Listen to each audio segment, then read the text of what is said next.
दोस्तों, टी20 world cup 2026 के पहले सेमीफाइनल में एक बार फिर वही हुआ जिसका डर हर दक्षिण अफ्रीकी प्रशंसक को था। कोलकाता के ऐतिहासिक मैदान पर न्यूजीलैंड ने दक्षिण अफ्रीका को बुरी तरह रौंदकर फाइनल का टिकट कटा लिया है। लेकिन इस शर्मनाक हार के बाद कप्तान एडन मार्करम ने पोस्ट मैच प्रेजेंटेशन में जो कहा, उसने न केवल उनकी टीम की कमियों को उजागर किया बल्कि टीम इंडिया के सम्मान में कुछ ऐसी बातें कहीं जिसने करोड़ों भारतीयों का दिल जीत लिया। आज के इस वीडियो में हम आपको दिखाएंगे मार्करम का वो पूरा बयान और वो दर्द जिसे बयां करते हुए उनकी आवाज कांप रही थी। अगर आप भी मानते हैं कि दक्षिण अफ्रीका इस हार की हकदार नहीं थी तो वीडियो को एक लाइक जरूर करें। ईडन गार्डन्स की दूधिया रोशनी और कोलकाता की उस नमी भरी रात में जब दक्षिण अफ्रीका की टीम अपने 169 रनों के चुनौतीपूर्ण स्कोर का बचाव करने के इरादे से मैदान पर उतरी तो किसी ने सपने में भी नहीं सोचा था कि न्यूजीलैंड के सलामी बल्लेबाज फिन एलन और टिम सीफर्ट इस कदर कहर बर पाएंगे कि अफ्रीकी गेंदबाजों के पास छिपने की जगह तक नहीं बचेगी। पूरा स्टेडियम भारतीय और न्यूजीलैंड के फैंस के शोर से गूंज रहा था और उसी शोर के बीच कीवी बल्लेबाजों ने दक्षिण अफ्रीकी गेंदबाजी आक्रमण की बखिया उधेड़नी शुरू कर दी। मात्र 6 ओवरों के अनिवार्य पावर प्ले में न्यूजीलैंड ने जिस बेरहमी से 84 रन ठोक डाले, उसने न केवल मैच को पूरी तरह से एक तरफा बना दिया बल्कि दक्षिण अफ्रीका की रणनीति को पहले ही घंटे में तहस नहस कर दिया। जैसे ही अंतिम विजयी रन बना और दक्षिण अफ्रीका का वर्ल्ड कप जीतने का सपना एक बार फिर चकनाचूर हुआ, एडन मार्करम जब पोस्ट मैच प्रेजेंटेशन के लिए माइक के सामने आए तो उनके चेहरे पर वही पुरानी चिड़ परिचित मायूसी और टूटे हुए दिल के भाव थे जो पिछले 3 दशकों से दक्षिण अफ्रीकी कप्तानों की एक दुखद पहचान बन चुकी है। मार्करम ने बेहद भारी मन और लड़खड़ाती आवाज में अपनी पीड़ा व्यक्त करते हुए कहा, मैं आज पूरी तरह से निशब्द हूं। मेरे भीतर एक गहरा खालीपन है और मैं कप्तान के तौर पर बेहद आहत महसूस कर रहा हूं। सच कहूं तो इस हार की कड़वाहट को पचा पाना मेरे और मेरी पूरी टीम के लिए इस वक्त नामुमकिन सा लग रहा है।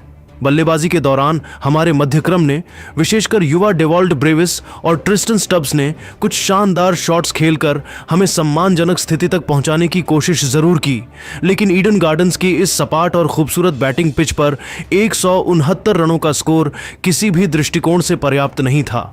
हमें यहां खेल की स्थिति को देखते हुए कम से कम 190 या 200 रनों के पार पहुंचना ही चाहिए था, लेकिन हमने अंतिम महत्वपूर्ण ओवरों में जिस तरह से अपने विकेट गंवाए और मोमेंटम खोया, उसका भारी खामियाजा हमें इस शर्मनाक हार के रूप में भुगतना पड़ा है।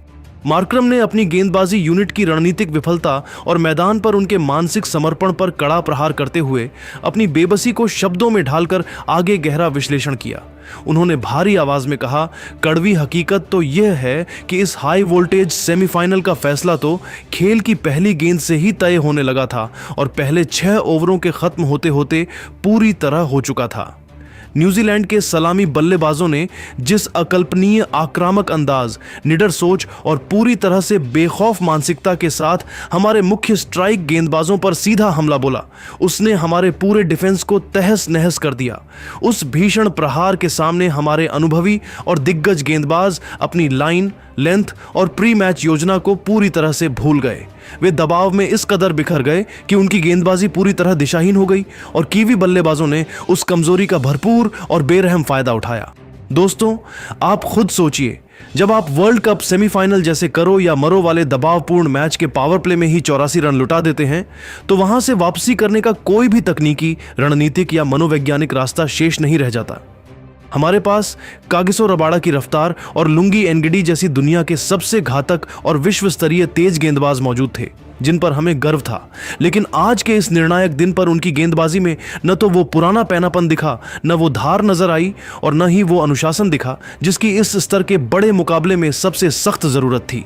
हम दबाव को सोखने और उसका जवाब देने में एक बार फिर बुरी तरह नाकाम रहे और यही हमारी हार की सबसे बड़ी वजह बनी। अपने पुराने व्यक्तिगत संघर्षों, टीम की वर्षों पुरानी दुखद नियति और चोकर्स के उस काले साये को याद करते हुए एडन मार्करम की आंखों में साफ तौर पर नमी आ गई और उनकी आवाज दर्द के मारे भर्रा गई।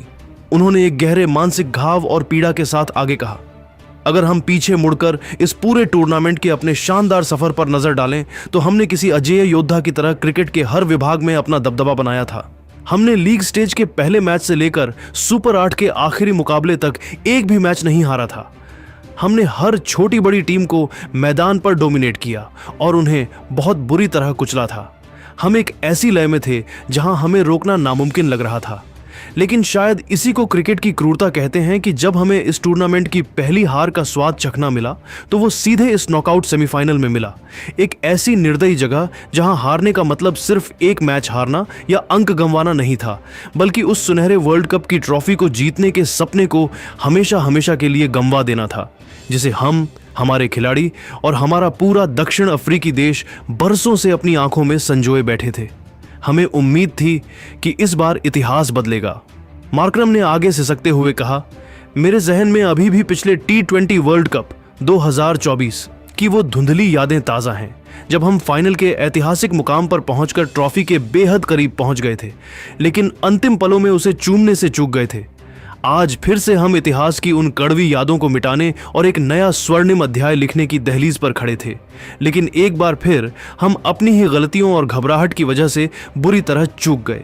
यह एहसास बहुत ही दर्दनाक और दिल तोड़ने वाला है कि यह चोकर्स का शर्मनाक टैग हमारा पीछा छोड़ने का नाम ही नहीं ले रहा है। भले ही दुनिया इसे हमारे लिए कड़वा कहे, लेकिन अब यह एक नग्न और नकारा न जा सकने वाला सत्य बन चुका है कि जब जब दबाव के क्षण अपनी चरम सीमा या पराकाष्ठा पर होते हैं, जब पूरी दुनिया की नजरें हम पर टिकी होती हैं, तब हम एक टीम के रूप में ताश के पत्तों के महल की तरह बिखर जाते हैं। आज की रात हमारे लिए केवल एक हार नहीं है, बल्कि एक ऐसा मानसिक घाव है जिसे भरने में शायद पीढ़ियां लग जाएं। लेकिन इसके बाद मार्करम ने अपनी हार की निराशा को किनारे रखकर टीम इंडिया और भारतीय क्रिकेट की कार्यशैली पर जो कुछ कहा, उसने वहां मौजूद सभी क्रिकेट पंडितों और दर्शकों को पूरी तरह से हैरान कर दिया। उन्होंने भारतीय टीम की मानसिक मजबूती को एक मिसाल के तौर पर पेश करते हुए कहा, अगर हमें भविष्य में एक चैंपियन टीम के रूप में उभरना है तो हमें अपनी पुरानी गलतियों का शोक मनाने के बजाय उनसे सीखना होगा। और सच कहूं तो अगर हमें यह सीखना है कि दबाव के उस भारी दबाव प्रेशर को सोख कर कैसे जीत हासिल की जाती है, तो हमें भारत से सीखना होगा। भारतीय टीम विशेषकर सब कॉन्टिनेंट की इन चुनौतीपूर्ण परिस्थितियों में खेलने की परम माहिर है।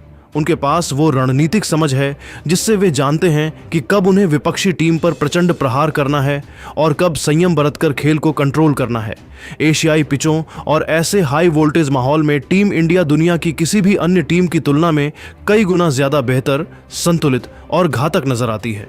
मार्करम ने भारतीय खिलाड़ियों की प्रशंसा में आगे कहा, भारतीय खिलाड़ी मैदान पर दबाव को जिस खूबसूरती और शांति से अपने भीतर सोख लेते हैं, वह अपने आप में क्रिकेट की एक दुर्लभ कला है।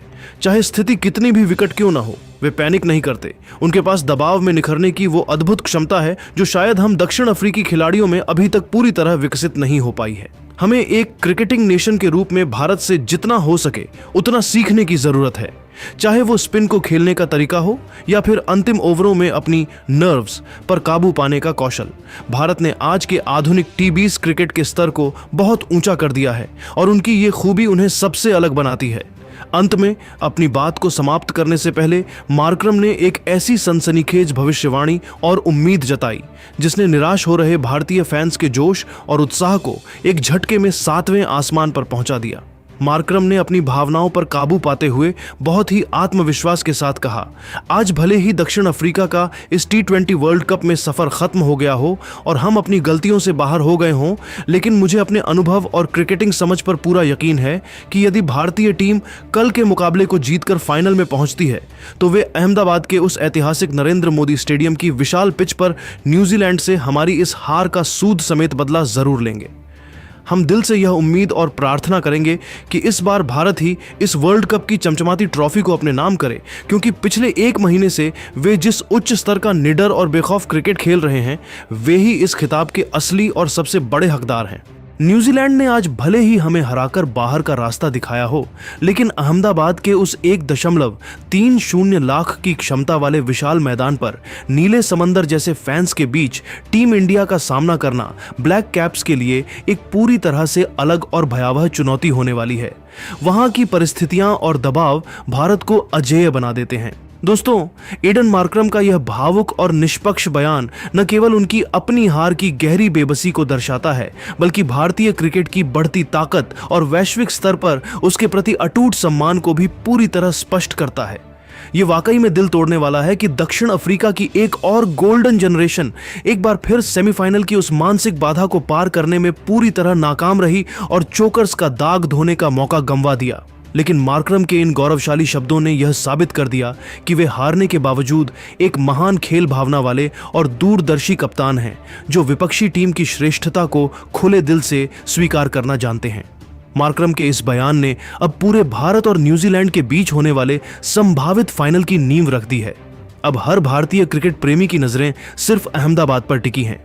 तो दोस्तों, अब असली सवाल आपके लिए है, क्या आपको भी दिल से ऐसा लगता है कि दक्षिण अफ्रीका की टीम वाकई में चोकर्स की नियति से कभी बाहर नहीं आ पाएगी?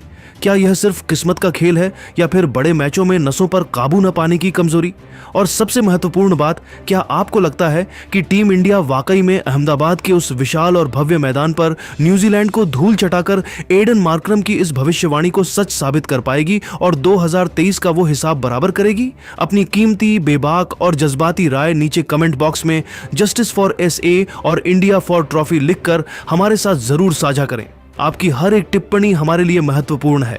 अगर आपको एडन मार्करम का यह खेल भावना से भरा विश्लेषण और हमारा यह विशेष वीडियो पसंद आया हो तो चैनल को अभी के अभी सब्सक्राइब कर लें और नोटिफिकेशन बेल को दबा दें, क्योंकि टी20 वर्ल्ड कप 2026 का असली रोमांच और महायुद्ध तो अभी शुरू होने वाला है। मिलते हैं फाइनल की सबसे बड़ी अपडेट के साथ अगले धमाकेदार वीडियो में। जय हिंद, जय भारत।